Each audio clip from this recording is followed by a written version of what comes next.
Price Lord. இந்த காலை வேளையில் உங்களை சந்திப்பதில் ரொம்ப சந்தோஷம். நீங்கள் ஒரு டீமில் இருக்கிறீங்க. அந்த டீமில் 50 பேர் இருக்காங்கன்னு வச்சுக்கோங்க. அந்த 50 பேரில் நீங்கள் ரொம்ப ஸ்பெஷலான ஒரு மனிதனாக தெரிவிங்க. எப்போ அப்படின்னா, நீங்கள் தாழ்மையாக இருக்கும்போது அந்த டீமில் 50 பேர் 100 பேர் இருந்தாலும் அதில் நீங்கள் தனியாக தெரிவிங்க. நீங்கள் ஒரு விசேஷமான ஒரு நபராக தெரிவிங்க. எப்போது நீங்கள் தாழ்மை உள்ளவர்களாக இருக்கும்போது. எப்படி?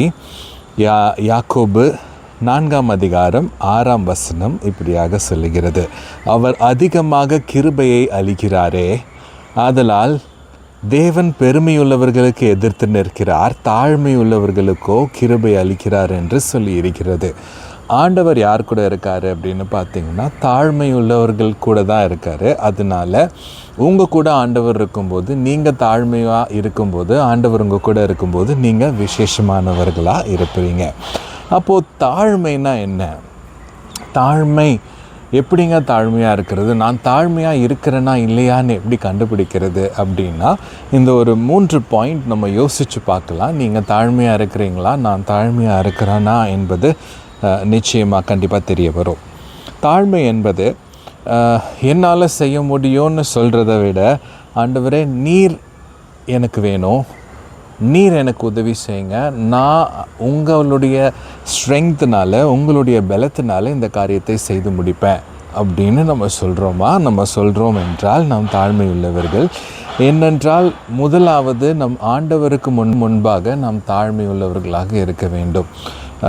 நம்ம வேதாகமத்தில் படிக்கிற எல்லா கதாபாத்திரங்களும், முக்கியமான நல்ல கதாபாத்திரங்கள் எல்லாமே ஆண்டவருக்கு முன்பாக அவர்களை தாழ்த்தினவர்கள். ஆண்டவர் அவர்களை உயர்த்தினார். தாவீதை எடுத்துக்கோங்க, யோசேப்பு, மோசே, யாரெல்லாம் நீங்கள் எடுக்கிறீங்களோ அவங்க எல்லாருமே ஆண்டவருக்கு முன்பாக அவர்களை முதலாவது தாழ்த்தினாங்க. அடுத்தது இரண்டாவது, நம்ம மனிதர்களுக்கு முன்பாக மனிதர்களோடு நம்ம எப்படி நடந்து கொள்கிறோம் என்பது முக்கியம். எந்த அளவுக்கு மனிதர்களை மதிக்கிறோம் அப்படின்னு முக்கியம். பிலிப்பியர் 2ஆம் அதிகாரம் 2வது வசனம் என்ன சொல்லுது அப்படின்னா, நீங்களும் நானும் மற்றவர்களை நம்மளை விட அதிகமாக மதிக்க வேண்டும். அதாவது நான் உங்களை என்னை விட அதிகமாக நான் மதிக்கணும். ஒருவேளை அப்படி மதிச்சுன்னா அதுதான் ஹம்பிள்னஸ், அதாவது தாழ்மை உள்ளவனாக இருக்கிறேன் என்பதற்கான அர்த்தம். மூன்றாவது, நம் எந்த அளவுக்கு தாழ்மையாக இருக்கிறோன்னு மக்கள் பார்க்கும்போது தெரிஞ்சுப்பாங்க. அது எப்படி கண்டுபிடிக்கலாம் ஒரு மனுஷன் தாழ்மையாக இருக்கிறாரு அப்படின்னா, சொன்னால் கேட்டுப்பார், டீச்சபிள். ஒரு மனிதன் நம்ம சொல்ல வரோன்னா அவர் கேட்டுக்கிறாரு, நம்ம சொல்கிற ஒப்பீனியன், நம்மளுடைய கருத்தை அவர் கேட்டுக்கொள்கிறார் என்றால் அவர் தாழ்மையுள்ள மனிதன். ஒரு நல்ல சாந்தமுள்ள இருதயமுடையவராக இருந்தால் அவங்க தாழ்மையுள்ள மனிதன். மத்தேயு 11:29 நம்ம பார்க்கலாம். அடுத்ததாக இந்த 3 பாயிண்ட்டும் நமக்குள்ளே இருந்துச்சுன்னா, நம்ம கடைப்பிடிக்கிறோம் என்றால் நாம் தாழ்மை உள்ளவர்களாக இருக்கிறோம்.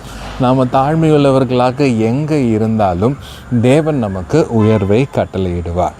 1 பேதுரு 5ஆம் அதிகாரம் 6வது வசனம் இப்படியாக சொல்லுகிறது. 1 பேதுரு 5ஆம் அதிகாரம் 6வது வசனம், ஆகையால் ஏற்ற காலத்திலே தேவன் உங்களை உயர்த்தும்படி அவருடைய பலத்த கைக்குள் அடங்கி இருங்கள். நாம் தாழ்மையாக அவருடைய கைக்குள்ளே நம்ம அடங்கி இருக்கும்போது நமக்கு தேவன் உயர்வை கட்டளையிடுவார்.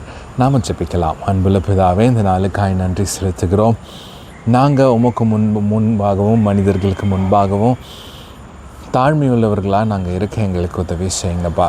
தாழ்மையுள்ளவனுக்கு நீர் கிருபை அளிக்கிற தேவனாக இருக்கிறீர். நாங்கள் தாழ்மையாக இருக்கும்போது நீர் எங்களை உயர்த்துகிற தேவனாக இருக்கிறீர். அதற்காக நன்றி செலுத்துகிறோம். எங்களுடைய தினந்தோறும் நாங்கள் செய்கிற காரியங்களில் எங்களை போதித்து நீங்கள் நடத்துங்க. இயேசுவின் நாமத்தில் பிதாவே, ஆமென். தாழ்மையுள்ளவனிடம் தங்கிடுதே கிருபை, தாழ்மையுள்ளவனிடம் தங்கிடுதே கிருபை, வாழ்நாளெல்லாம் அது போதுமே, சுகமுடன் தம்பலனுடன் சேவை செய்ய கிருபை தாருமே சேவை செய்ய கிருபை தாருமே